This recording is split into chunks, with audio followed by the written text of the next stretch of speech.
Hello students. അപ്പോൾ 8ാം ക്ലാസ്സിന്റെ final എക്സാമിന്റെ കേരള പാഠാവലിയുടെ ഒരു മാതൃകാ ചോദ്യപേപ്പറും അതിന്റെ ഉത്തരങ്ങളുമാണ് നമ്മൾ ഈ ഒരു വീഡിയോയിൽ വിശകലനം ചെയ്യുന്നത്. അപ്പോൾ വീഡിയോ സ്കിപ്പ് ചെയ്യാണ്ട് അവസാനം വരെയും കാണുക. അതിന് മുമ്പായി നിങ്ങൾ ഈ ചാനൽ ആദ്യമായിട്ടാണ് കാണുന്നതെങ്കിൽ തീർച്ചയായും നിങ്ങളുടെ ഫ്രണ്ട്സിനൊക്കെ ഷെയർ ചെയ്ത് കൊടുക്കുക. വീഡിയോസ് ഒക്കെ കാണുക, ലൈക്ക് ചെയ്യുക, സപ്പോർട്ട് ചെയ്യുക.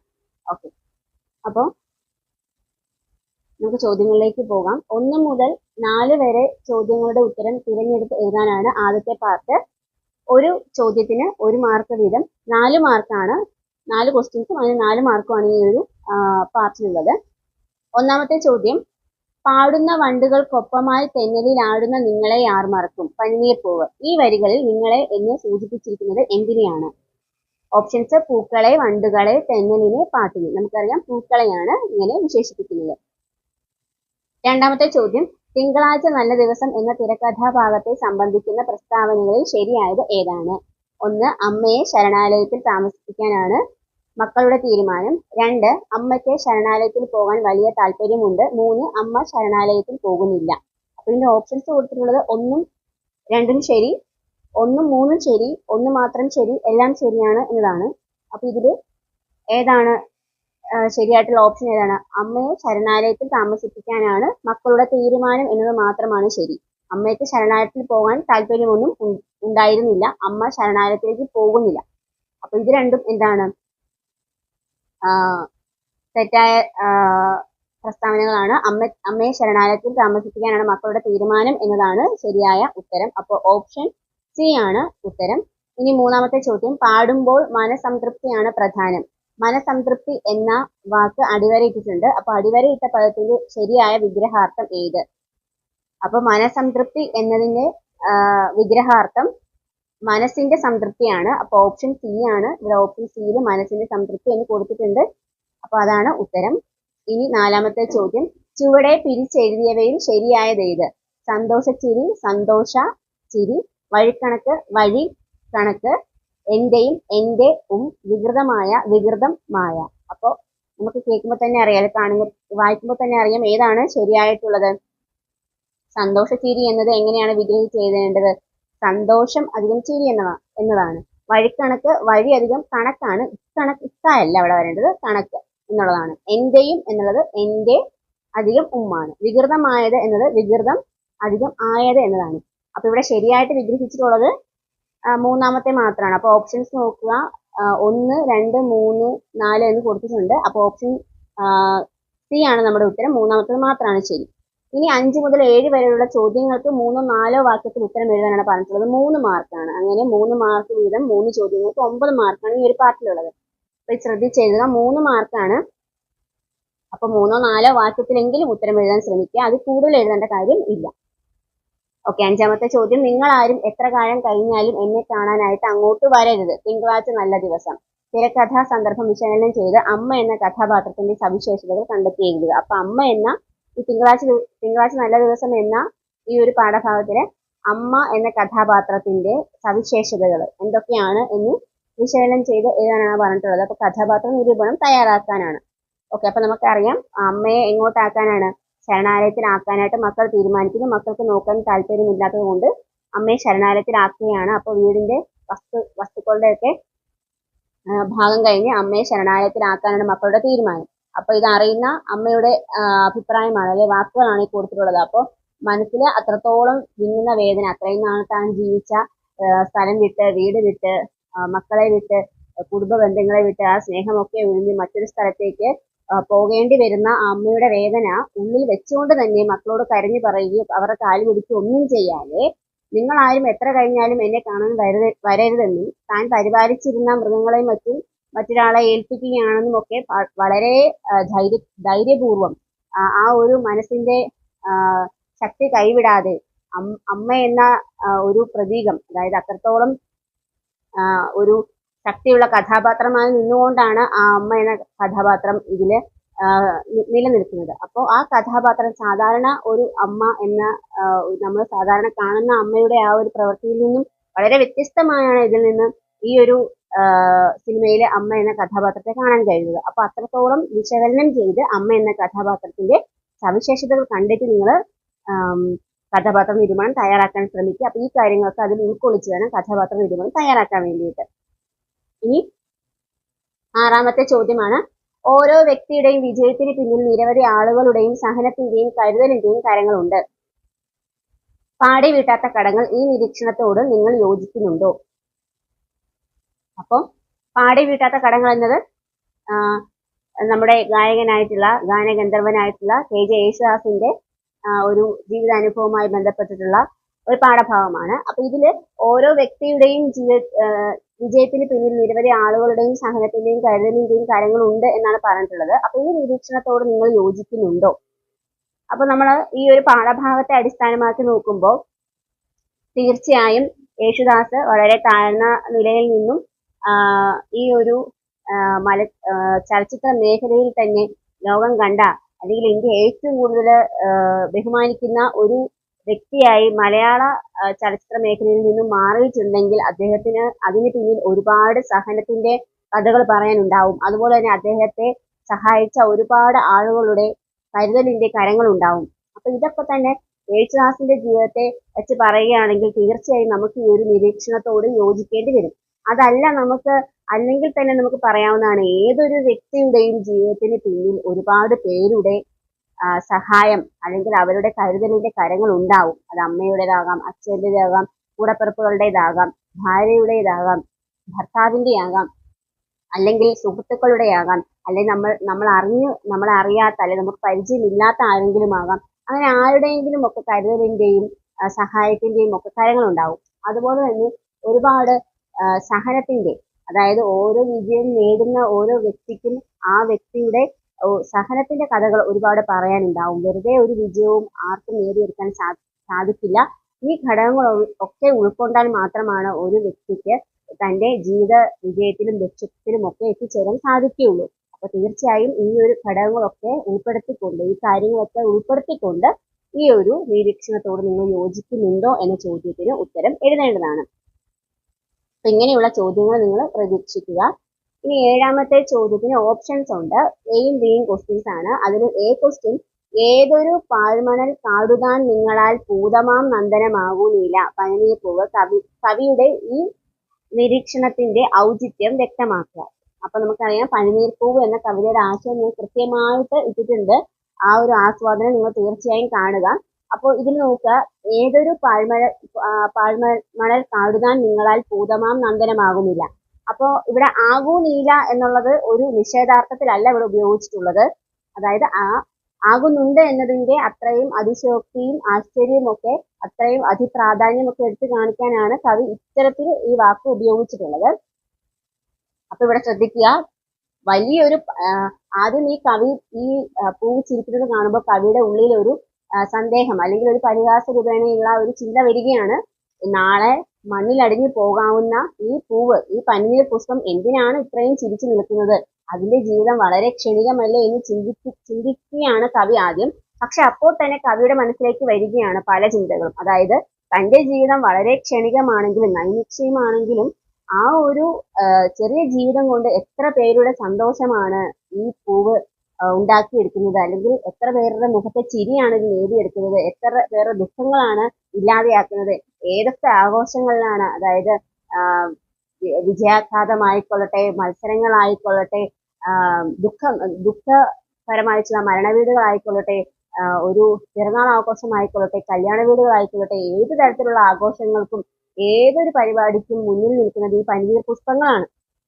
അപ്പൊ സ്നേഹത്തിന്റെയും സൗഹൃദത്തിന്റെയും പ്രണയത്തിന്റെയും വിരഹത്തിന്റെയും ഒക്കെ അടയാളമായി മാറുന്ന മനുഷ്യന്റെ ജീവിതത്തിലെ ഓരോ ഘട്ടത്തിലും മനുഷ്യനോടൊപ്പം നിൽക്കുന്ന ഈ പനിനീർ പൂവിന് തന്റെ ചെറിയൊരു ജീവിതം കൊണ്ട് ഇത്രയൊക്കെ ചെയ്യാൻ പറ്റുന്നുണ്ട് എന്ന് ചിന്തിക്കുമ്പോൾ കവി സ്വയം പനിനീർ പൂവിനോട് എന്ത് ചെയ്യുകയാണ്? ക്ഷമാപണം നടത്തുകയാണ്. അപ്പോൾ കവി ചിന്തിക്കുന്നതാണ്, ഏതൊരു പാഴ്മണൽ കാട്, അതായത് ഏതൊരു മരുഭൂമിയും നിങ്ങളുടെ ഈ ഒരു സൗന്ദര്യം കൊണ്ട് നന്ദനമാകുന്നില്ല, പൂന്തോട്ടമാകുന്നുണ്ട് എന്നതാണ് അർത്ഥമാക്കുന്നത്. അതായത് ഏതൊരു പാഴ്മലക്കാടും, അതായത് ഏതൊരു മരുഭൂമിയും നിങ്ങളുടെ ഈ ഒരു സാന്നിധ്യം കൊണ്ട്, നിങ്ങളുടെ സൗന്ദര്യം കൊണ്ട് നന്ദനമാകുന്നുണ്ട്, അതായത് പൂന്തോട്ടമാകുന്നുണ്ട്. ഏതൊരു മരുഭൂമിയിലാണ് നിങ്ങളെ കൊണ്ട് വെച്ചാൽ അതൊരു പൂന്തോട്ടമാകാത്തത്, അല്ലെങ്കിൽ ഏതൊരു വിരഹത്തിലാണ് നിങ്ങളെ കാണുമ്പോൾ ഒരു മനുഷ്യന്റെ മനസ്സിൽ സന്തോഷം, അവന്റെ മുഖത്ത് ഒരു ചിരി വിരിയാത്തത്. അത്രത്തോളം വിഷമിച്ച് സങ്കടത്തില് വിരഹത്തിൽ നിൽക്കുമ്പോഴും ഒരു പന്നീർ പൂവ് വിരിഞ്ഞു നിൽക്കുന്നത് കാണുമ്പോൾ തീർച്ചയായും മനസ്സിന് ഒരു കുളിർമ ഉണ്ടാകും. അപ്പൊ ആ ഒരു ആശയത്തെ മുൻനിർത്തിയാണ് കവി ഇങ്ങനെ നിരീക്ഷിച്ചിട്ടുള്ളത്. അപ്പൊ ഈ ഒരു നിരീക്ഷണത്തിന്റെ ഔചിത്യം ഈ ഒരു ഘടകങ്ങളൊക്കെ ചേർത്ത് നിങ്ങൾ എഴുതാൻ ശ്രമിക്കുക. തീർച്ചയായും ഈ ഒരു പന്നീർ പൂവ് എന്ന പാഠഭാഗത്തിന്റെ അല്ലെങ്കിൽ ഈ ഒരു കവിതയുടെ ആസ്വാദനം കൃത്യമായി പഠിച്ചു വെക്കുക. അത് വളരെ പ്രധാനപ്പെട്ട ഒരു ഭാഗമാണ്. ഇനി ഇതിന്റെ ബി ക്വസ്റ്റ്യൻ ആണ്. നിശ്ചലമായ കൃഷ്ണമണികളെ തൊട്ട് താഴേക്ക് ഒഴുകിയിറങ്ങിയ കണ്ണുനീരിനിടയിലും നീലകണ്ഠൻ ചിരിച്ചു, മന്ദാരപ്പൂ പോലെ. താളുകൾക്കിടയിൽ ഒരു മയിൽപീലി. മന്ദാരപ്പൂ പോലെ എന്ന പ്രയോഗത്തിന്റെ ഭംഗി വിശദമാക്കുക. അപ്പോ നീലകണ്ഠനെ നമുക്കറിയാം ഈ ഒരു പാഠഭാഗത്തില് താളുകൾക്കിടയിൽ ഒരു മയിൽപീലി എന്ന പാഠഭാഗത്തില് നമുക്ക് മനസ്സിനെ നമ്മുടെ മനസ്സിനെ പിടിച്ചു കുലുക്കുന്ന അല്ലെങ്കിൽ നമ്മുടെ മനസ്സിനെ വേദനിപ്പിക്കുന്ന ഒരുപാട് ഘടകങ്ങൾ അല്ലെങ്കിൽ രംഗങ്ങൾ കടന്നു വരുന്ന ഒരു പാഠഭാഗമാണ് താളുകൾക്കിടയിൽ ഒരു മയിൽപീലി. അപ്പൊ ഈ ഒരു പാഠഭാഗം കൃത്യമായി വായിച്ചു വെക്കുക. ഇതിന്റെ ആശയം നൽകിയിട്ടുണ്ട്, കൃത്യമായി നിങ്ങൾ അത് മനസ്സിലാക്കുക. അപ്പോ നീലകണ്ഠൻ എന്നൊരു കുട്ടി, ആ വ്യക്തി ഇതിൽ ആ ഒരു നീലകണ്ഠൻ എന്ന കഥാപാത്രം സഹനത്തിന്റെയും അതുപോലെ തന്നെ ഉയർത്തെഴുന്നേൽപ്പിന്റെയും ഒക്കെ ഒരു പ്രതീകമായി നമുക്കിതിൽ കാണാൻ സാധിക്കുന്ന ഒരു കഥാപാത്രമാണ്. അപ്പോൾ തന്റെ മനസ്സിൽ അത്രത്തോളം വേദന ഉണ്ടെങ്കിലും തന്റെ കണ്ണിൽ കൂടി കണ്ണീർ ഒഴുകുന്നുണ്ടെങ്കിലും ഒരു നീലകണ്ഠൻ എന്ത് ചെയ്യുകയാണ്? ആ കണ്ണീരിനിടയിലും ചിരിക്കാൻ ശ്രമിക്കുകയാണ്, മന്ദാരപ്പൂ പോലെ. അപ്പൊ മന്ദാരപ്പൂ പോലെ എന്ന് പറയുമ്പോൾ എന്താണ്? അത്രത്തോളം ഔന്നിത്യത്തോടെ, അത്രത്തോളം ഹൃദയ വിശാലതയോടെ, അത്രത്തോളം ഭംഗിയോടെ ചിരിക്കാൻ ആഗ്രഹിക്കുകയാണ്. അതായത് നല്ല മനുഷ്യർ എപ്പോഴും മനസ്സിനുള്ളിലെ ദുഃഖം മറ്റുള്ളവരോട് കാണിക്കില്ല. മനസ്സിനുള്ളിലെ സങ്കടം, മനസ്സിനുള്ളിലെ വേദന, അവന്റെ നിസ്സഹായാവസ്ഥയൊന്നും മറ്റുള്ളവരെ കാണിച്ച് അവരെയും കൂടെ സങ്കടപ്പെടുത്താൻ ശ്രമിക്കുകയില്ല. അപ്പോ അങ്ങനെ ഒരു ഔന്നിത്യപരമായ ചിന്തയുള്ള, അത്തരത്തിലുള്ള സ്വഭാവ സവിശേഷതയുള്ള ഒരു വ്യക്തിയാണ് നീലകണ്ഠൻ. അപ്പോൾ നീലകണ്ഠനിൽ നിന്ന് നമ്മൾ ഒരുപാട് പഠിക്കാനുണ്ട്. അപ്പൊ മന്ദാരപ്പൂ പോലെ ചിരിക്കുന്ന നീലകണ്ഠൻ, അതായത് അത്രത്തോളം മനോഹരമായി, അത്രത്തോളം ആത്മാർത്ഥതയോടെ, അത്രത്തോളം ഔന്നിത്യത്തോടെ ചിരിക്കാൻ ശ്രമിക്കുകയാണ് തന്റെ വേദനയിലും നീലകണ്ഠൻ. അപ്പൊ നീലകണ്ഠന്റെ സ്വഭാവ സവിശേഷതകളും കൂടി നിങ്ങൾ മനസ്സിലാക്കുക. നീലകണ്ഠൻ എന്ന കഥാപാത്ര നിരൂപണം ഞാൻ ഇട്ടിട്ടുണ്ട്. അപ്പൊ അതും കൂടെ നിങ്ങൾ മനസ്സിലാക്കി പഠിക്കുക. ആ ഒരു ചോദ്യവും വരാൻ സാധ്യതയുള്ളതാണ്. ഇനി അടുത്ത പാർട്ടാണ്. 8 മുതൽ 11 വരെയുള്ള ചോദ്യങ്ങൾക്ക് അരപ്പുറത്തിൽ കവിയാതെ ഉത്തരം എഴുതുക. 5 മാർക്കാണ്. അപ്പൊ 4 ചോദ്യങ്ങളാണ് ഈ ഒരു പാർട്ടിൽ ഉണ്ടാവുക. 4 ചോദ്യങ്ങൾക്ക് 5 മാർക്ക് വീതം 20 മാർക്കാണ് ഈ ഒരു പാർട്ടിൽ നിന്ന് മാത്രം നമുക്ക് ലഭിക്കുക. അപ്പോ അരപ്പുറം എന്ന് പറയുമ്പോൾ തീർച്ചയായും ഒരു പേപ്പറിന്റെ ഒരു സൈഡ് എങ്കിലും എഴുതാൻ ശ്രമിക്കുക. അരപ്പുറം എന്ന് പറയുമ്പോൾ ഒരു പേപ്പറിന്റെ ഒരു സൈഡിന്റെ പകുതിയല്ല, ഒരു പേപ്പറിന്റെ ഒരു ഭാഗം മുഴുവനും, ഒരു സൈഡ് മുഴുവനും എഴുതാൻ ശ്രമിക്കുക. വെറുതെ വാരി വലിച്ച് 2 or 3 പേപ്പർ 5 മാർക്കല്ലേ എന്ന് കരുതി 2 or 3 പേപ്പർ എഴുതാതെ നിങ്ങൾ എഴുതുന്ന കാര്യങ്ങൾ അത്രത്തോളം സംക്ഷിപ്തമായി, അത്രത്തോളം ക്രോഡീകരിച്ച് ആശയങ്ങളൊന്നും ചോർന്നു പോകാതെ കൃത്യമായി എഴുതാൻ ശ്രമിക്കുക. അതാണ് ചെയ്യേണ്ടത്. അക്ഷരത്തെറ്റ് വരുത്താതെ കൃത്യമായ ആശയങ്ങൾ ഉൾക്കൊള്ളിച്ച് നിങ്ങൾ എഴുതിയതിനു ശേഷം ഒന്നും കൂടെ വായിച്ചൊക്കെ നോക്കി കൃത്യമായി എഴുതാൻ ശ്രമിക്കുക. 8ാമത്തെ ചോദ്യം ഇതാണ്. ശ്രീനാരായണ ഗുരുവിന്റെ വരികളാണ് ചലച്ചിത്രത്തിന് വേണ്ടി യേശുദാസ് ആദ്യം ആലപിച്ചത്. ആ വരികളുടെ സത്ത പിന്നീട് ഗായകൻ ജീവിത ദർശനമാക്കി. ആ 2 ഘടകങ്ങളും ജീവിതത്തിലെ വലിയ കടപ്പാടുകളാണ്, പാടി വീട്ടാത്ത ഘടകങ്ങൾ. മുകളിൽ നൽകിയ സന്ദർഭത്തിലെ ജീവിത സന്ദേശം വിശദമാക്കി കുറിപ്പ് തയ്യാറാക്കുക. അതായത് ഈ പാടി വീട്ടാത്ത ഘടകങ്ങൾ എന്ന ഈ KJ യേശുദാസിന്റെ ജീവിതാനുഭവത്തെ മുൻനിർത്തിയുള്ള ഈ ഒരു പാഠഭാഗത്ത് നിന്ന് നമുക്ക് ഒരുപാട് കാര്യങ്ങൾ എന്ത് ചെയ്യാനുണ്ട്? പഠിക്കാനുണ്ട്, മനസ്സിലാക്കാനുണ്ട്. നമ്മുടെ ജീവിതത്തിലേക്കും കൂടി പകർത്തിയെടുക്കാനുള്ളതാണ്. അതുപോലെ ഒരുപാട് ആദർശങ്ങളും ആശയങ്ങളും ഒക്കെ വ്യംഗ്യ അർത്ഥങ്ങളൊക്കെ ഒളിഞ്ഞു കിടക്കുന്ന ഒരു പാഠഭാഗമായിരുന്നു പാടി വീട്ടാത്ത കടങ്ങൾ എന്നത്. പാടി വീട്ടാത്ത കടങ്ങൾ എന്ന ആ ഒരു ശീർഷകം തന്നെ നിങ്ങൾ ശ്രദ്ധിക്കുക. പാടി വീട്ടാൻ പറ്റുന്നത്, അതായത് പാട്ടിലൂടെ അദ്ദേഹത്തിന് കിട്ടിയ പ്രശസ്തി, പണം, പദവി, ഇതിലൊന്നും തന്നെ പകരം വെക്കാൻ പറ്റാത്ത ഒരുപാട് ഘടകങ്ങൾ അദ്ദേഹത്തിനുണ്ട്. അവയൊക്കെ അദ്ദേഹത്തിന് പണം കൊടുത്തോ തന്റെ പ്രശസ്തി കൊണ്ടോ ഒക്കെ തീർക്കാവുന്നതാണെങ്കിലും മനസ്സുകൊണ്ട് ഒരിക്കലും അതിനൊന്നും പകരം വെക്കാൻ പറ്റത്തില്ല. തനിക്ക് കിട്ടിയതിനൊന്നും പകരം വെക്കാൻ പറ്റത്തില്ലാത്ത ഒരുപാട് ഘടകങ്ങൾ അദ്ദേഹത്തിന് ഉണ്ട് എന്നാണ് ഈ ഒരു പാഠഭാഗം നമ്മെ ഓർമ്മിപ്പിക്കുന്നത്. അത്രത്തോളം ഉയരത്തിൽ നിൽക്കുന്ന ഒരു വ്യക്തിക്ക് പോലും തനിക്ക് വീട്ടാൻ പറ്റാത്ത കടങ്ങളുണ്ട് എന്നാണ് പറയപ്പെടുന്നത്. അപ്പോൾ ശ്രീനാരായണ ഗുരുവിന്റെ വരികൾ ആലപിച്ചുകൊണ്ടാണ് ആദ്യമായി യേശുദാസ് ചലച്ചിത്ര രംഗത്തേക്ക് വരുന്നത്. അപ്പൊ ആ വരികളുടെ സത്ത, ശ്രീനാരായണ ഗുരുവിന്റെ ആ ഒരു വരികളുടെ ആശയം, ആ ഒരു സാമൂഹ്യ നവോത്ഥാനം ഉയർത്തിക്കൊണ്ടുള്ള ആ വരികളുടെ ആശയം പിന്നീട് ഈ ഗായകൻ എന്ത് ചെയ്യുകയാണ്, യേശുദാസ് തന്റെ ജീവിതത്തിന്റെ ഒരു ദർശനമായി മാറ്റുകയാണ്, തന്റെ ജീവിതത്തിലെ ഒരു ഭാഗമാക്കി മാറ്റുകയാണ്. ആ ഒരു ആദർശത്തിലൂടെ ജീവിക്കുകയാണ് അദ്ദേഹം. അതുപോലെ തന്നെ ആ രണ്ട് ഘടകങ്ങളും, ഏത് രണ്ട് ഘടകങ്ങളാണ് ഇദ്ദേഹത്തെ ജീവിതത്തിൽ സഹായിച്ച രണ്ട് വ്യക്തികൾ, ആ രണ്ട് വ്യക്തികളുടെ ഘടകങ്ങളും അദ്ദേഹത്തിന് ഒരിക്കലും തന്റെ ഒരു സുഹൃത്തും അതുപോലെ തന്നെ മറ്റൊരു വ്യക്തിയും, ഈ രണ്ട് വ്യക്തികളും തന്റെ ജീവിതത്തിൽ ചെറിയ പൈസ അല്ലെങ്കിൽ ചെറിയ തരത്തിലുള്ള സഹായമാണ് ചെയ്തതെങ്കിലും അദ്ദേഹത്തിന് ഇപ്പോൾ അതിന് ഇരട്ടിക്കിരട്ടി തിരിച്ചു കൊടുക്കാമെങ്കിലും പക്ഷെ അതൊരിക്കലും അദ്ദേഹത്തിന് വീട്ടാൻ പറ്റുന്ന പണം കൊണ്ടോ അദ്ദേഹത്തിന് ഇപ്പോൾ ഉള്ള പ്രശസ്തി കൊണ്ടോ ഒന്നും വീട്ടാൻ പറ്റത്തില്ലാത്ത ഒന്നാണ് എന്നാണ് പറയുന്നത്. അതൊക്കെ വളരെ വലിയ കടപ്പാടുകൾ തന്നെയാണ്, ഒരിക്കലും ചെയ്തു തീർക്കാൻ പറ്റത്തില്ലാത്ത വലിയ കടപ്പാടുകൾ തന്നെയാണ്. അപ്പോ ഇത് ഈ ഒരു ജീവിത സന്ദേശം, അതായത് നമ്മൾ ഓരോരുത്തരും നമ്മുടെ ജീവിതത്തിൽ പ്രാബല്യമാക്കേണ്ട, നമ്മുടെ ജീവിതത്തിലേക്ക് കൊണ്ടുവരേണ്ട ചില സന്ദർഭങ്ങൾ അല്ലെങ്കിൽ ചില സന്ദേശങ്ങൾ, ചില ആദർശങ്ങളൊക്കെ ഈ ഒരു പാഠഭാഗത്ത് നിന്ന് നമുക്ക് മനസ്സിലാക്കാൻ സാധിക്കും. നമ്മളൊക്കെ തന്നെയും എന്താണ്, ഈ ഒരു കാലഘട്ടത്തിന് ശേഷം നിങ്ങളൊക്കെ തന്നെയും വലിയ വലിയ ജോലികളിലേക്കും പദവികളിലേക്കും വലിയ വലിയ അധികാരങ്ങളിലേക്കും ഒക്കെ ചെല്ലേണ്ടവരാണ്. അപ്പോൾ നമുക്ക് ഈ ഒരു സന്ദർഭത്തിൽ നിങ്ങളുടെ ഒരു നിങ്ങളുടെ ജീവിതം വളരെ താഴ്ന്നിരുന്ന സമയത്ത്, നിങ്ങൾക്കൊരു പ്രതിസന്ധി വന്ന സമയത്ത്, നിങ്ങൾക്കൊരു സങ്കടമുണ്ടായ സമയത്ത് നിങ്ങളുടെ കൂടെ നിന്നവർ അല്ലെങ്കിൽ നിങ്ങളെ കൈപിടിച്ച് ഉയർത്തിയവർ, നിങ്ങൾക്കൊരു ചെറിയ സഹായം തന്നെങ്കിലും നിങ്ങളെ സന്തോഷിപ്പിച്ചവർ, സമാധാനിപ്പിച്ചവർ, വാക്കുകൾ കൊണ്ടെങ്കിലും നിങ്ങളുടെ വിഷമത്തിൽ കൂടെ നിന്നവരെ ഒക്കെ തന്നെ നിങ്ങൾ ഒരിക്കലും മറക്കാൻ പാടില്ല. കാരണം അതൊക്കെ തന്നെ ആയിരിക്കും പിന്നീട് നമ്മുടെ ജീവിതത്തിന്റെ പടി എന്ന് പറയുന്നത്, അല്ലെങ്കിൽ ഏണിപ്പടി എന്ന് പറയുന്നത്. അപ്പോ ഇതൊരു ജീവിത ദർശനമാക്കി മാറ്റണം, നമ്മുടെ ജീവിതത്തിലെ ഒരു ജീവിത സന്ദേശമാക്കി മാറ്റേണ്ടതുണ്ട്. അപ്പൊ ഇത്രയും കാര്യങ്ങൾ ഉൾപ്പെടുത്തിക്കൊണ്ട് നിങ്ങൾ എന്ത് ചെയ്യുക, ഈ സന്ദർഭങ്ങളെ ഇതിലെ ജീവിത സന്ദേശം എന്താണ് എന്ന് വിശദമാക്കി ഒരു കുറിപ്പ് തയ്യാറാക്കുക. ആശയം ഒട്ടും ചോർന്നു പോകാതെ തന്നെ എഴുതുക. ഞാൻ ഈ പറയുന്ന കാര്യങ്ങളൊക്കെ തന്നെ അതിൽ ഉൾപ്പെടുത്താൻ ശ്രമിക്കുക. ഇനി അടുത്ത ചോദ്യം, ഗദ്യഭാഗം വായിച്ച് ചുവടെ നൽകിയ ചോദ്യങ്ങൾക്ക് ഉത്തരം എഴുതുക. സിനിമയിലെ, അപ്പൊ ഇങ്ങനെ ഒരു ചോദ്യം ഉണ്ടാവും, ഏതെങ്കിലും ഒരു കവിതയോ അല്ലെങ്കിൽ കഥയോ തന്നിട്ട് അതിൽ നിന്ന് ചോദ്യങ്ങൾ ചോദിക്കും. നിങ്ങളുടെ പാഠപുസ്തകത്തിലൊന്നും ഉണ്ടാവുന്നതായിരിക്കത്തില്ല ചിലപ്പോൾ ആ തന്നിട്ടുള്ള ഭാഗങ്ങൾ. അപ്പൊ നിങ്ങൾ കൃത്യമായി വായിച്ച് മനസ്സിലാക്കുക. സിനിമയിലെ കഥാപാത്രങ്ങൾ യഥാർത്ഥ ജീവിതത്തിലെ മനുഷ്യരുടെ പ്രതിനിധികളായിട്ട് തന്നെയാണ് പ്രത്യക്ഷപ്പെടുന്നത്. എന്നാൽ കഥ പറയുന്ന, ആഖ്യാനിക്കുന്ന കഥാപാത്രമാകുന്നതോടെ വിസ്മയാവഹമായ വശീകരണ ശക്തി അവയ്ക്ക് കൈവരുന്നു. ആഖ്യാനം ചെയ്തുകൊണ്ടിരിക്കുന്ന സിനിമ കാഴ്ചയിലൂടെയും കഥാപാത്രത്തിലൂടെയും കഥയുടെ ഊഷ്മളമായ ചുരുൾ നിവർത്തുമ്പോൾ പ്രേക്ഷകർ അല്ലെങ്കിൽ കാഴ്ചക്കാർ കഥാപാത്രങ്ങളുടെ ശരീരവും ശരീരഭാഷയും വൈകാരിക അവസ്ഥകളും ആഗ്രഹത്തോടെ അറിഞ്ഞ് ആസ്വദിക്കുന്നതാണ് സിനിമയെ തീക്ഷ്ണമാക്കുന്നത്. സിനിമയിൽ കഥാപാത്രത്തിനുള്ള പ്രസക്തി മനസ്സിലാക്കി വേണം തിരക്കഥയിൽ അവരെ സൃഷ്ടിക്കുവാനും പ്രകടനത്തിലൂടെ വ്യക്തിത്വം പകർന്നു കൊടുക്കുവാനും. കഥാപാത്രങ്ങളിലൂടെ കഥ പറയാൻ കഴിയുന്നില്ലെങ്കിൽ നല്ല തിരക്കഥ തന്നെ ഉണ്ടാകുന്നില്ലെന്ന വസ്തുതയും അറിഞ്ഞിരിക്കണം. ഇത് പുതു സിനിമ ഭാവന, ഭാഷ, ഭാവുകത്വം, ഡോക്ടർ ജോസ് കെ മാനുവലിന്റെ പുസ്തകമാണ്. അപ്പൊ ഇവിടെ നോക്കുക, ഇതിൽ നിന്നുള്ള ചോദ്യം, ഒന്നാമത്തെ ചോദ്യം, കഥാപാത്രങ്ങൾക്ക് വശീകരണ ശക്തി കൈവരുന്നത് എപ്പോഴാണ്?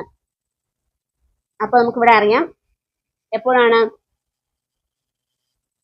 കഥാപാത്രത്തെ, അതായത് യഥാർത്ഥ ജീവിതത്തിലെ മനുഷ്യരുടെ പ്രതിനിധികൾ തന്നെയാണ് കഥാപാത്രങ്ങളെങ്കിലും ആ കഥ പറയുന്ന രീതി അല്ലെങ്കിൽ ആഖ്യാന രീതി ആണ് ഒരു വിസ്മയാവഹമായ വശീകരണ ശക്തിക്ക് കാരണമാകുന്നത്. അങ്ങനെയാണ് കഥാപാത്രങ്ങൾക്ക് ഒരു വശീകരണ ശക്തി ഉണ്ടാവുന്നത്. അതായത് നമ്മളിൽ ഒരാളാണ് എന്ന്, നമ്മളിൽ ഒരാളുടെ കഥയാണ് അല്ലെങ്കിൽ നമുക്കിടയിൽ നടക്കുന്ന ഒരു വിഷയമാണ് സിനിമയുടെ കഥയെങ്കിലും ആ കഥാപാത്രങ്ങൾ പറയപ്പെടുന്ന രീതി, അല്ലെ ആ കഥാപാത്രങ്ങളെ അവതരിപ്പിക്കുന്ന രീതി വെച്ചിട്ടാണ് ആ കഥാപാത്രങ്ങൾക്ക് വശീകരണ ശക്തി കൈവരുന്നത്. രണ്ടാമത്തെ ചോദ്യം, ഒരു നല്ല തിരക്കഥയുടെ ഗുണമായി ലേഖകൻ പറയുന്നത് എന്താണ്? എന്താണ് ഒരു നല്ല തിരക്കഥയുടെ ഗുണമായി എന്താണ് ലേഖകൻ പറയുന്നത്? അതായത് ഓരോ വ്യക്തിയുടെയും ഓരോ കഥാപാത്രത്തിന്റെയും പ്രസക്തി അതായത് കാണാൻ വരുന്ന ഓരോ പ്രേക്ഷകനും അല്ലെങ്കിൽ കാഴ്ചക്കാർക്കും കഥാപാത്രങ്ങളുടെ ശരീരവും ശരീരഭാഷയും വൈകാരിക അവസ്ഥകളും ഒരു ആഗ്രഹത്തോടെ, അതായത് നമ്മൾ കാണുന്ന സിനിമയിൽ കാണുന്ന തിരശീലയിൽ കാണുന്ന ഓരോ കഥാപാത്രത്തെയും നമ്മൾ വളരെ വൈകാരികമായിട്ടാണ് ആ ഓരോ കഥാപാത്രത്തിന്റെയും ഓരോ വൈകാരിക അവസ്ഥകളെയും നമ്മളിലേക്ക് ആവാഹിക്കുകയാണ് ചെയ്യുന്നത്. ആ കഥാപാത്രത്തിന്റെ ശരീരം, ശരീരഭാഷ, അഭിനയിക്കുന്ന രീതി, വൈകാരിക അവസ്ഥകൾ പ്രതികരിക്കുന്ന രീതി, ഇതൊക്കെ തന്നെ നമ്മളിലേക്ക് ഒരു തന്മയീഭാവത്തോടെ നമ്മൾ ആവാഹിക്കുന്നുണ്ട്. എങ്കിലാണ് നമ്മൾ ആ കഥാപാത്രത്തോട് തന്മയീഭവിച്ച് അല്ലെങ്കിൽ ആ ഒരു സിനിമയിലെ നടനോട് നടിയോടൊക്കെ തന്മയീഭവിച്ച് നമുക്ക് അതിനെ ഉൾക്കൊള്ളാൻ സാധിക്കുകയുള്ളൂ. അപ്പോൾ അങ്ങനെയാകുമ്പോൾ ഓരോ സിനിമയിലും കഥാപാത്രത്തിനുള്ള പ്രസക്തി മനസ്സിലാക്കേണ്ടത് ഒരു തിരക്കഥയുടെ പ്രത്യേകതയാണ്. നല്ലൊരു തിരക്കഥ ആണ് എന്ന് പറയുമ്പോൾ അതിന് പിൻബലമായി നല്ലൊരു കഥയുണ്ടാവണം. അതുപോലെ തന്നെ ആ കഥയ്ക്ക് അനുയോജ്യമായ കഥാപാത്രങ്ങളായിരിക്കണം. കഥാപാത്രങ്ങൾക്ക് കൃത്യമായി അനുയോജ്യമായിട്ടുള്ള ഒരു സ്ഥാനം ആ തിരക്കഥയിൽ ഉണ്ടെങ്കിൽ മാത്രമാണ് ആ തിരക്കഥയ്ക്ക് ഒരു ഗുണമുണ്ട്. അങ്ങനെ ഒരു തിരക്കഥയാണെങ്കിൽ മാത്രമാണ് തിരക്കഥയുടെ എല്ലാ ഗുണങ്ങളും ഒത്തുചേർന്നു എന്ന് പറയാൻ സാധിക്കുകയുള്ളൂ. അപ്പോൾ തിരക്കഥയുടെ ഗുണമായി ലേഖകൻ പറയുന്നത് കഥാപാത്രങ്ങൾക്ക് അതിന് കൃത്യമായിട്ടുള്ള പ്രസക്തി ഉണ്ടായിരിക്കണം എന്നതാണ്.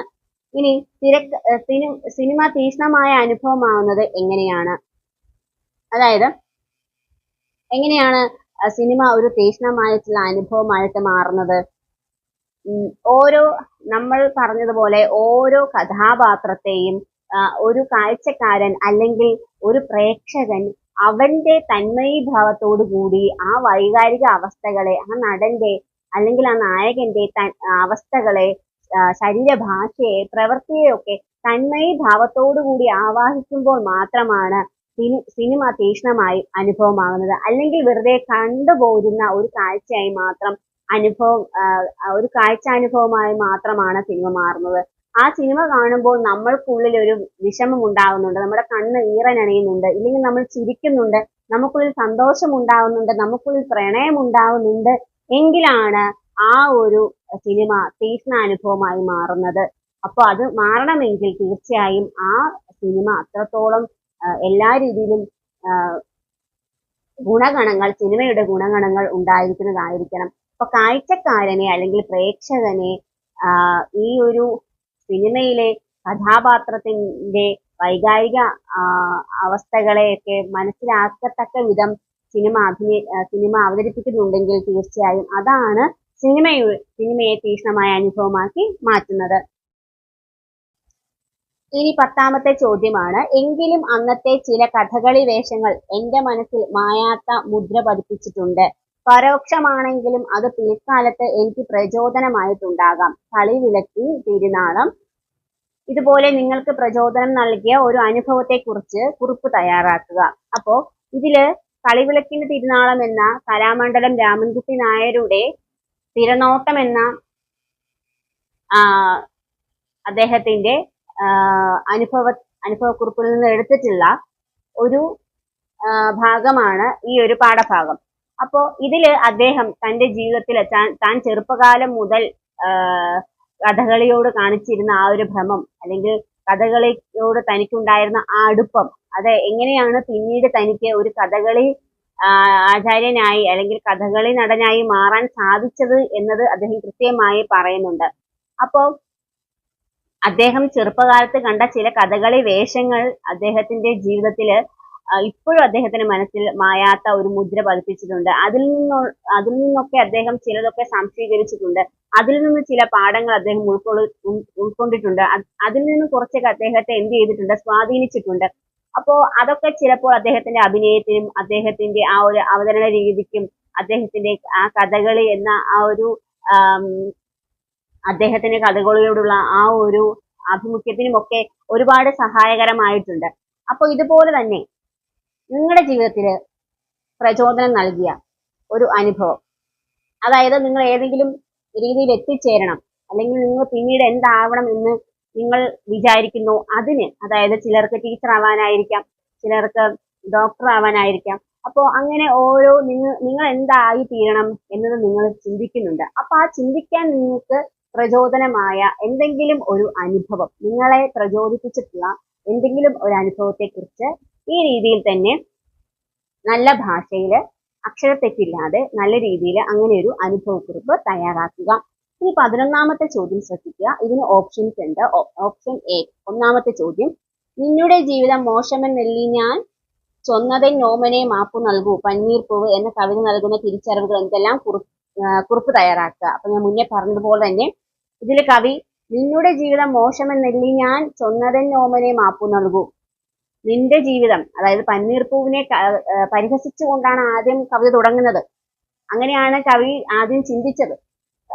വളരെ ക്ഷണികമായിട്ടുള്ള നൈമിഷികമായിട്ടുള്ള ജീവിതം മാത്രമുള്ള ഈ പനിനീർപ്പൂ എന്തിനാണ് ഇത്രയും സന്തോഷവതിയാകുന്നത്?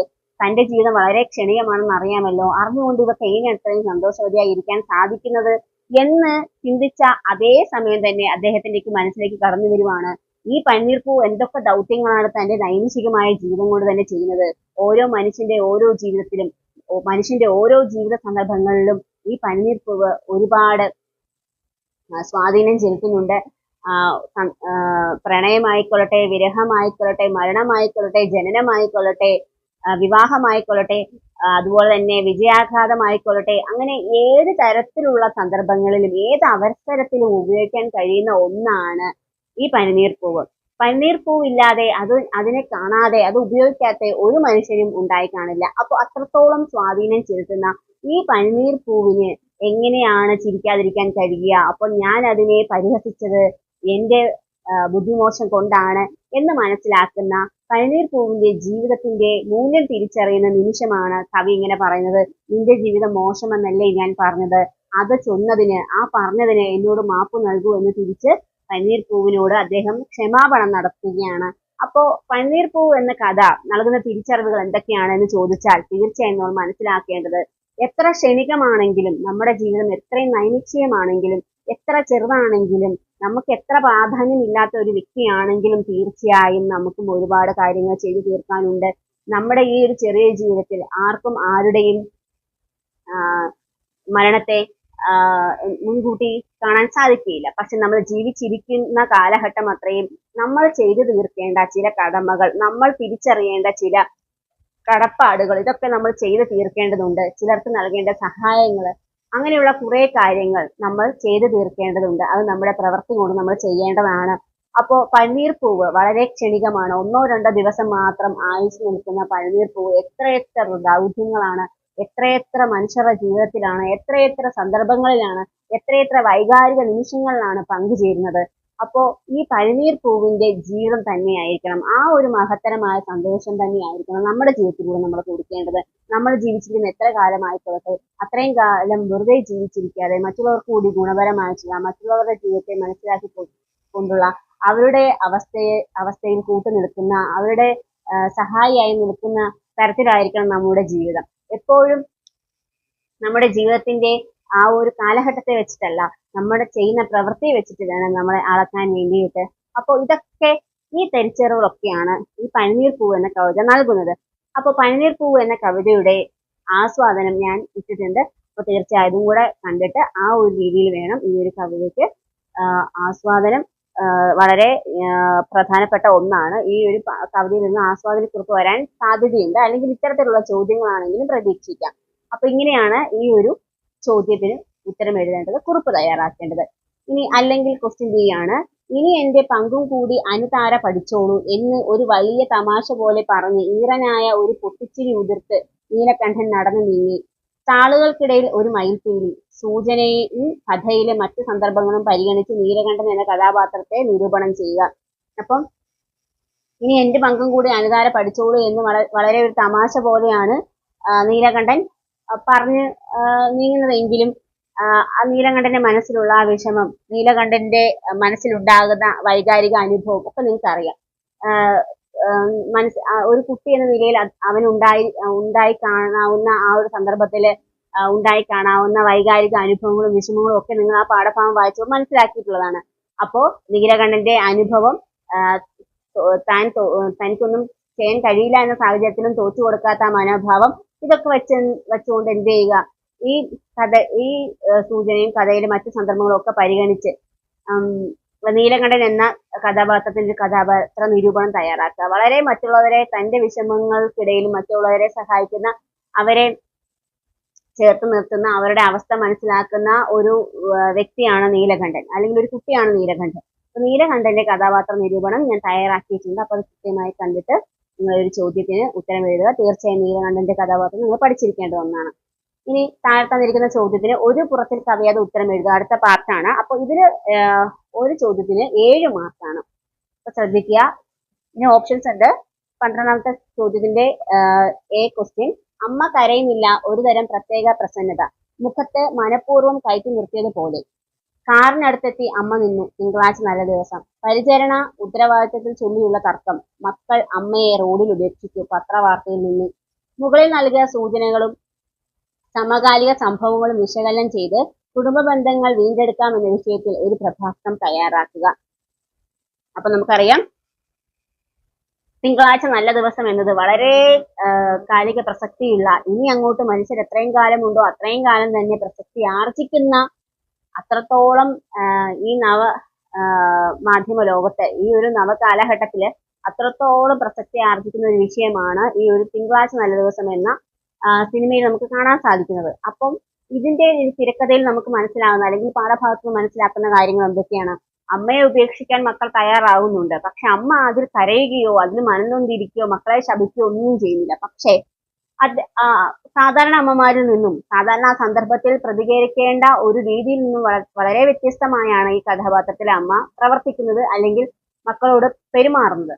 അപ്പോ അമ്മ കരയുന്നോ സങ്കടപ്പെടുന്നോ പ്രാകുകയോ അങ്ങനെ ഒരു ശാപവാക്കുകൾ മൊഴികയോ ഒന്നും ചെയ്യുന്നില്ല. പകരം ഒരു പ്രത്യേക പ്രസന്നത മുഖത്ത് മനഃപൂർവ്വം കയറ്റി നിർത്തിയിരിക്കുകയാണ്. കാറിനടുത്തിട്ട് അമ്മ നിൽക്കുകയാണ്. താൻ വളർത്തിയ മൃഗങ്ങളെ പോലും മക്കളെ ഏൽപ്പിക്കാതെയാണ് അമ്മ പോകാൻ ശ്രമിക്കുന്നത്. അപ്പൊ അടുത്ത പത്രവാർത്ത നോക്കുക. പരിചരണ ഉത്തരവാദിത്തം ഏറ്റെടുക്കാൻ പറ്റാത്തത് കൊണ്ട്, അതിലൊരു തർക്കമുള്ളതുകൊണ്ട് മക്കൾ എന്ത് ചെയ്യുകയാണ്? അമ്മയെ നടു റോഡിൽ ഉപേക്ഷിക്കുകയാണ്. ഇത് വളരെ കാലിക പ്രസക്തിയുള്ള ഒരു വിഷയമാണ്. അതായത് പ്രായമായ വൃദ്ധരായ മാതാപിതാക്കളുടെ സംരക്ഷണം, പരിചരണം ഏറ്റെടുക്കാൻ മടിക്കുന്ന ഇന്നത്തെ കാലഘട്ടത്തിലെ മക്കളുടെ ഒരു നേർചിത്രം നമ്മൾ പല തരത്തിലുള്ള പത്രവാർത്തകളും ടിവിയിലും ഒക്കെ ഒരുപാട് വാർത്തകളും ഒക്കെ നമ്മൾ കാണുന്നതാണ്. അപ്പൊ ഇത് ഒരു വലിയൊരു പ്രശ്നമായി മാറിയിരിക്കുകയാണ്. മക്കള് സ്വയം പര്യാപ്തമാവുമ്പോൾ തന്നെ മാതാപിതാക്കളെ എങ്ങനെ ഉപേക്ഷിക്കാം എന്ന ചിന്തയിലാണ് പല മക്കളും എന്ത് ചെയ്യുന്നത്, ജീവിക്കുന്നത്. അപ്പോ കുടുംബ ബന്ധങ്ങൾ വീണ്ടെടുക്കാം. അതായത് ഒരു കുടുംബം എന്ന് പറയുമ്പോൾ അവിടെ അച്ഛനും അമ്മയും മക്കളും കൊച്ചുമക്കളും ഒക്കെ ഉണ്ടാകുമ്പോഴാണ് അതൊരു കുടുംബമായി മാറുന്നത്. കൂടുമ്പോൾ ഇമ്പമുള്ളതാവണം കുടുംബം. അവിടെ സ്നേഹവും സഹനവും പരസ്പര വിശ്വാസവും പരസ്പര സഹായവും ഒക്കെ ഉണ്ടാവേണ്ടതാണ്. ഒരാൾ മറ്റൊരാൾക്ക് താങ്ങാവേണ്ടതാണ്. അപ്പോൾ അത്രയും നാളും കഷ്ടപ്പെട്ട് വളർത്തിയ മക്കൾ, തങ്ങൾക്ക് താങ്ങായി നിൽക്കേണ്ട മക്കൾ, തങ്ങൾക്ക് ഒരു പ്രശ്നം വരുമ്പോൾ അല്ലെങ്കിൽ തങ്ങൾ വാർദ്ധക്യത്തിലേക്ക് എത്തുമ്പോൾ ഒരു കൂട്ടായി നിൽക്കാതെ അവരവരുടെ കാര്യം നോക്കി പോകുമ്പോൾ അതൊരു സ്വാർത്ഥ മനോഭാവവും വളരെ സമൂഹത്തിന് ഒരു വിപത്തായി മാറുന്ന വിഷയവുമാണ്. അപ്പോൾ ഈ ഒരു വിഷയത്തെ മുൻനിർത്തി പ്രഭാഷണം തയ്യാറാക്കാനാണ്. അപ്പൊ പ്രഭാഷണവും പ്രസംഗവും തമ്മിലുള്ള വ്യത്യാസം നിങ്ങൾ മനസ്സിലാക്കുക. പ്രഭാഷണം എന്നത് വിളിച്ചു വരുത്തിയിട്ടുള്ള ഒരു സദസ്സിന് മുമ്പിലാണ്, ഒരു ഓഡിയൻസിന് മുമ്പിലാണ് നിങ്ങൾ അവതരിപ്പിക്കേണ്ടത്. അപ്പൊ അത്രത്തോളം ആധികാരികതയോടെ വിഷയത്തെ മുൻനിർത്തി, അതായത് വിഷയം മുൻപേ തന്നെ പ്രഭാഷണത്തിന് നമുക്കറിയാം, നമുക്ക് തരും, പ്രസംഗം പോലെയല്ല. അപ്പോൾ അത്രത്തോളം ഒരു ആധികാരികത, അതുപോലെ വിഷയത്തിലുള്ള ഒരു ആധികാരികത, അതുപോലെ വാക്കുകളിലുള്ള അല്ലെങ്കിൽ ആ ഒരു ഭാഷയിൽ ഉപയോഗിക്കേണ്ട ആധികാരികത, ഇതൊക്കെ മനസ്സിലാക്കി വേണം പ്രഭാഷണം തയ്യാറാക്കാനായിട്ട്. പ്രഭാഷണം എന്ത്, പ്രസംഗം എന്ത്, ഇത് തമ്മിലുള്ള സാമ്യ വ്യത്യാസങ്ങൾ എന്ത് എന്ന് ഞാൻ കൃത്യമായിട്ട് ഒരു വീഡിയോ ചെയ്തിട്ടുണ്ട്. തീർച്ചയായും അതും കൂടെ നിങ്ങൾ കാണുക. എന്നിട്ട് ഇതിനൊരു പ്രഭാഷണം തയ്യാറാക്കുക. ഈ കാര്യങ്ങളും കൂടെ മുൻനിർത്തി എഴുതുക. ഇനി അടുത്ത ചോദ്യം, ഇവിടെ ഒരു കവിത, ഒരു കഥ തന്നിട്ടുണ്ട്. ആശയം, സമകാലിക പ്രസക്തി, ആസ്വാദന അംശങ്ങൾ എന്നിവ പരിഗണിച്ച് ചുവടെ കൊടുത്ത കഥയ്ക്ക് ആസ്വാദനം തയ്യാറാക്കുക. പൂവ് എന്നാണ് കഥയുടെ പേര്. എൻ മുകുന്ദന്റെയാണ് കഥ.